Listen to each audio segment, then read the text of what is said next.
Perkenalkan, nama saya Intan Margareta, kelas M5.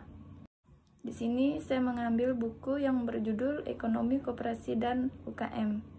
Soal yang pertama yaitu apa yang dimaksud dengan koperasi dan UKM. Koperasi dan UKM adalah badan usaha yang beranggotakan orang atau badan hukum koperasi dengan melandaskan kegiatannya berdasarkan prinsip koperasi sekaligus sebagai gerakan ekonomi rakyat yang berdasarkan atas asas kekeluargaan dan kesejahteraan bersama. Soal yang kedua yaitu sebutkan dan jelaskan 3 konsep koperasi dan UKM. Yang pertama yaitu konsep koperasi barat.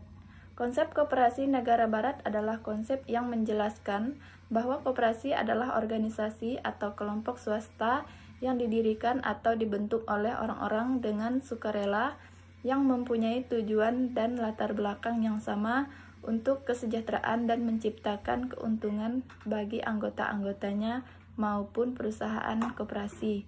Yang kedua, koperasi sosialisasi. Konsep koperasi sosialisasi adalah konsep yang menjelaskan bahwa koperasi direncanakan dan dikendalikan oleh pemerintah serta dibentuk dengan tujuan memersionalkan produksi untuk menunjang perencanaan nasional. Konsep yang ketiga yaitu konsep koperasi negara berkembang. Konsep koperasi negara berkembang adalah konsep yang menjelaskan bahwa koperasi sudah berkembang dari ciri tersendiri, yaitu campur tangan pemerintah dalam pembinaan dan pengembangannya. Yang ketiga yaitu terdapat beberapa aliran. Aliran koperasi ada 3, yakni pertama, aliran yardistik dijumpai pada negara-negara yang berideologi kapasitas. Kedua, aliran sosialisasi. Ini koperasi dianggap sebagai alat yang paling efektif untuk mencapai kesejahteraan masyarakat. Sedangkan yang ketiga, aliran persamakmuran. Ini koperasi sebagai alat yang efisien dan efektif dalam meningkatkan kualitas ekonomi masyarakat. Kemudian yang keempat, apa tujuan dari badan usaha koperasi dan UKM? Tujuan badan usaha koperasi adalah memajukan kesejahteraan anggota pada khususnya dan masyarakat pada umumnya. Tujuan ini dijabarkan dalam berbagai aspek program dan oleh manajemen. Koperasi ada setiap rapat anggota tahunan. Koperasi juga memberi kontribusi yang cukup besar terhadap pembentukan produk nasional, peningkatan ekspor, perluasan lapangan kerja dan usaha, serta meningkatkan dan pemertaan pendapatan. Kelima, jelaskan ruang lingkup ekonomi koperasi. Koperasi sebagai badan usaha memiliki anggota yang merupakan pemakai jasa atau user. Fakta ini membedakan koperasi dengan badan usaha bentuk lain yang pemiliknya pada dasarnya adalah para penanam modal. Koperasi adalah badan usaha yang beranggotakan orang-orang atau badan hukum koperasi dengan melandaskan kegiatannya berdasarkan prinsip koperasi sekaligus sebagai gerakan ekonomi rakyat yang berdasarkan atas asas kekeluargaan.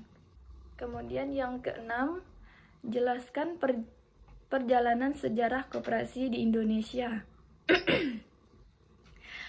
Di Indonesia, koperasi mulai berkembang oleh Patih R. Arya Wirya Atmaja pada tahun 1896 dengan melibatkan banyaknya para pegawai negara yang tersisa dan menderita akibat bunga yang terlalu tinggi dari rentenir yang memberikan pinjaman uang.